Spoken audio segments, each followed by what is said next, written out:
Oi pessoal, sejam bem-vindos a mais um Neurocafé. Nosso papo de hoje é começar a desenvolver e a construir um pouco alguns conceitos, percepções a respeito da neuroplasticidade, tá?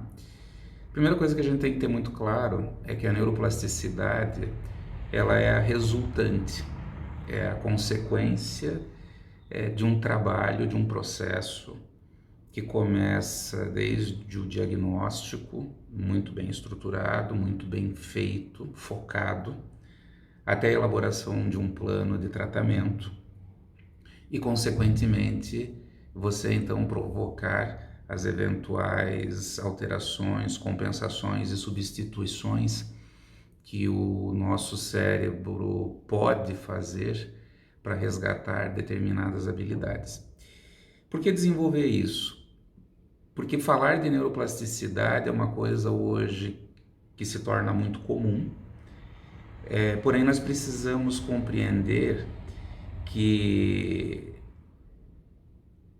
o contexto neuroplástico ele envolve uma somatória muito grande de conhecimentos, um envolvimento muito ativo de diferentes disciplinas, e a participação dessas disciplinas na efetivação desse plano de trabalho. É muito difícil você falar de neuroplasticidade e de você conseguir esse resultado de uma maneira isolada. Então, quando nós estamos falando do nosso cérebro, nós estamos falando desde uma constituição e de uma estruturação anatômica, nós estamos falando de uma resposta fisiológica, nós estamos falando de uma qualificação dessa estrutura num contexto neuropsiquiátrico, em que nós vamos processar todas as informações comportamentais, as informações emocionais e todo um respaldo neuroquímico que vai qualificar essas respostas. Nós vamos estar falando de questões motoras, nós vamos estar falando de questões fonoaudiológicas.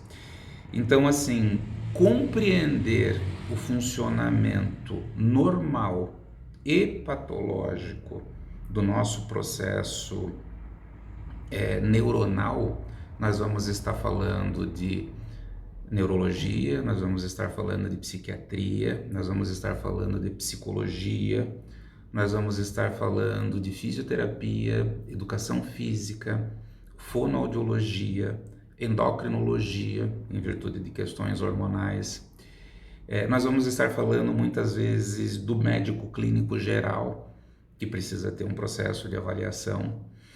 Então, assim, essa visão interdisciplinar, ela é fundamental para nós conseguirmos ter, sim, uma compreensão desse sistema nervoso, tá?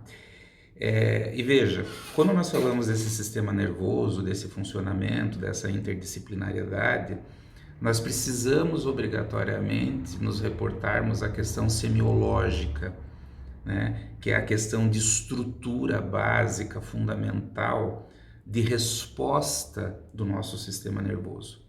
É aquilo que pertence ao Clécio, é aquilo que pertence a você que está escutando, é aquilo que pertence a todos nós. São habilidades que nós precisamos ter para uma determinada característica de funcionalidade, tá? Então, cada especialidade dentro da sua expertise, dentro da sua visão, ela passa a buscar a ter uma compreensão de resposta do sistema nervoso central, para então você poder construir um caminho de tratamento para o paciente, tá? Quando nós falamos de um processo de recuperação de resposta desse sistema nervoso central, nós então vamos estar falando do quê? Nós vamos estar falando, sim, de uma eventual lesão na estrutura anatômica, onde essa lesão ela vai poder estar sendo provocada por um trauma craniano, ela pode estar sendo provocada por um AVC hemorrágico ou isquêmico, pode estar sendo provocada por algum processo de anóxia, pode estar sendo que é uma interrupção do processo de oxigenação, pode estar acontecendo por algum processo inflamatório, tá? Pode acontecer por uma má formação congênita, enfim.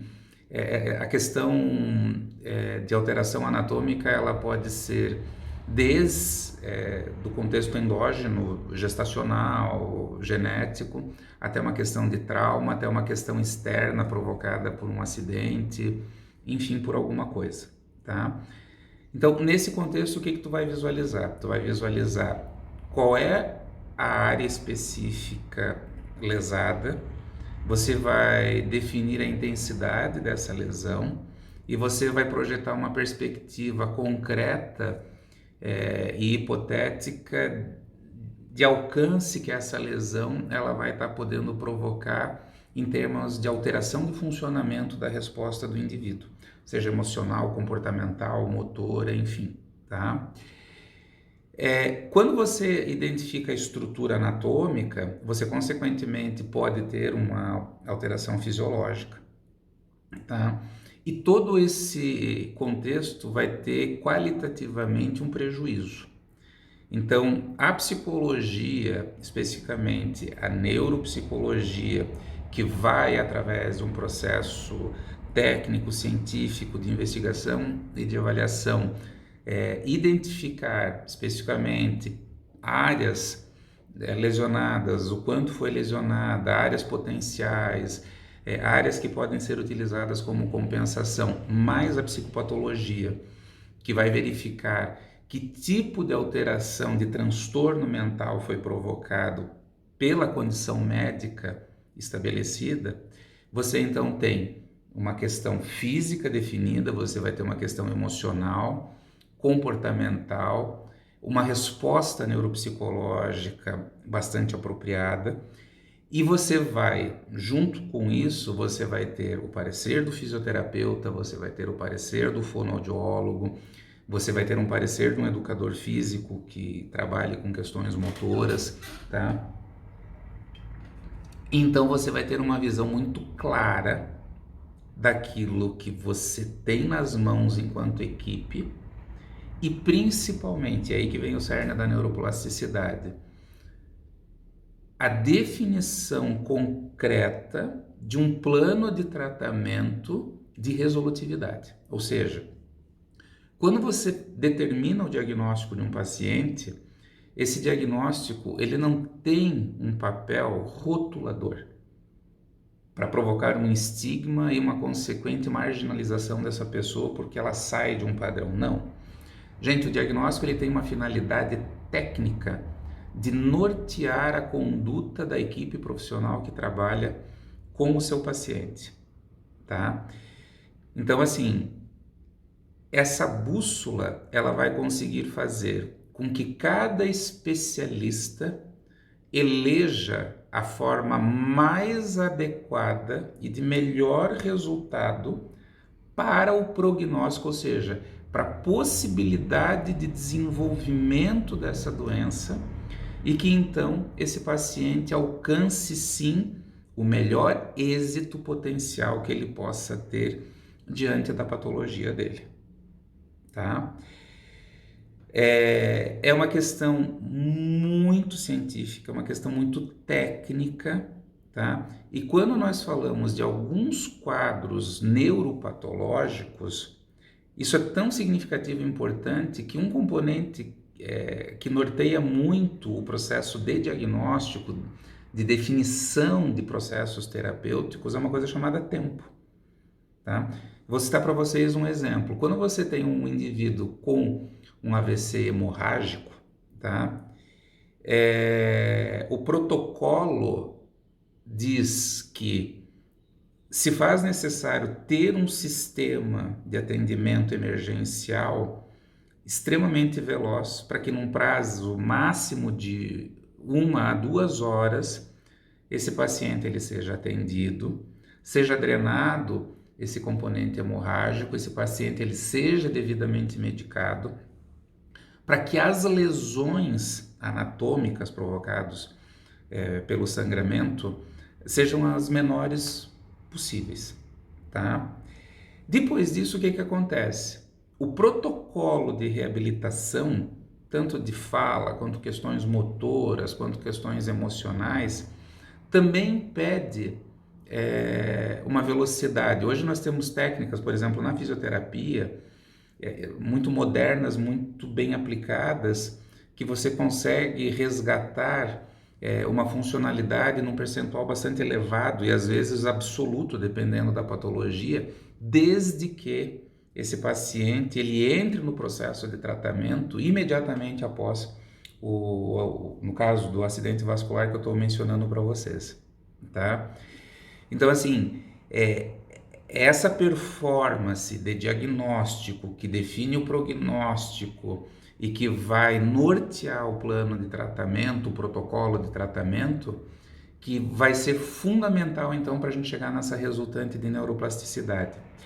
Porque é o processo, é a técnica aplicada, é a estimulação usada por todos esses profissionais que vai então conseguir chegar a uma substituição, uma compensação de determinadas áreas, de determinadas funcionalidades, para que a qualidade do paciente aconteça de uma forma legal, tá? A gente vai aqui detalhar muita coisa nos nossos próximos encontros, patologias específicas, determinadas terapias específicas, tem muita coisa para a gente estar conversando aqui, tá? Mas essa noção de que a neuroplasticidade é uma consciência, é uma consequência, na verdade, ela é bastante importante, ok? Gente, um bom neurocafé para todo mundo e até o nosso próximo encontro.